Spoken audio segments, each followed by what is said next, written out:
Kurt Piehler joins us live from Tallahassee, Florida. Kurt is the author of several books on World War II. He's also the director of the Institute on World War II and the Human Experience and a professor at Florida State University. Thanks so much for joining us. How is the legacy of this war framed in the West versus in places like Russia?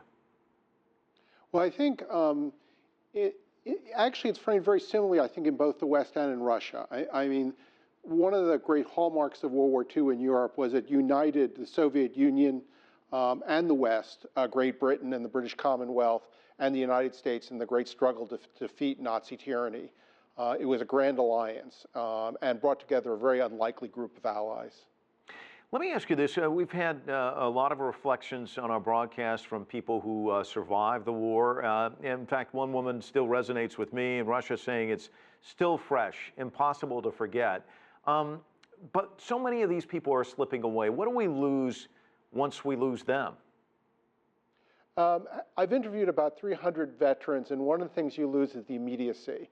That when I would do these interviews, sometimes I'd spend several hours with veterans, and you sort of get a little bit into their world, and I get a sense of what they experienced. And much history can be reserved through letters and diaries, and we have the oral histories, but I will miss that immediacy, and I'll miss sharing that immediacy with my students. Well, I want to ask you some follow-up questions, but let me stay where you're at right now. What are some of the things that resonate when you talk to these people?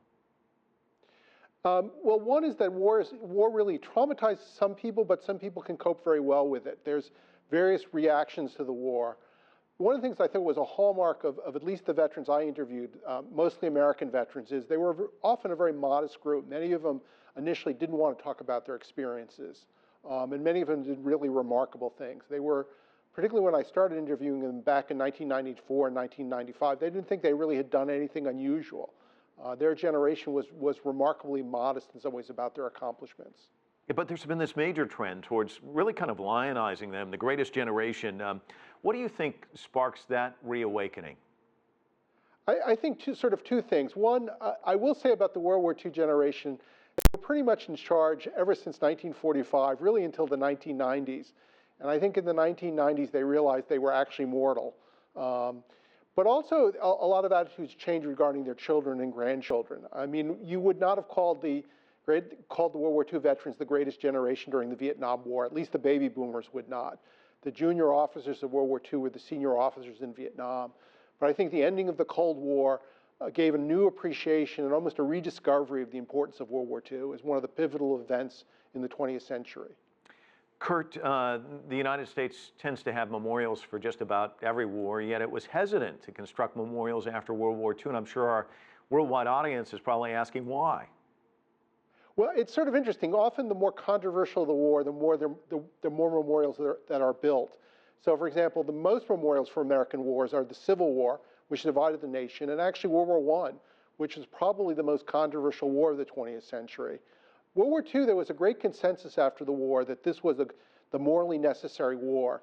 No one wanted to rehabilitate Nazis. They were truly an evil power that needed to be defeated, and the United States had been attacked at Pearl Harbor.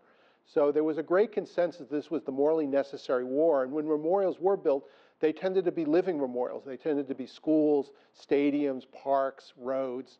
Only when the generation realized that it was passing, and I think other generations realized the World War II generation was passing, that they decided it was time to put some physical memorials up, such as the National Vietnam Memorial in Washington, D.C.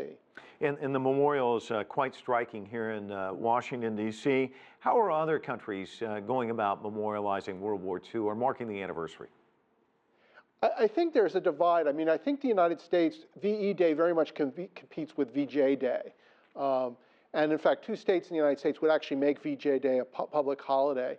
Whereas I think for Britain and for Europe and for Russia, this was the war of survival.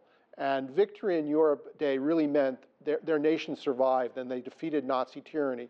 We were very fortunate. We were not directly attacked by either the Japanese or the Germans in the continental United States. We were largely spared direct attack on our home countries. This was not the case of Europe, European countries.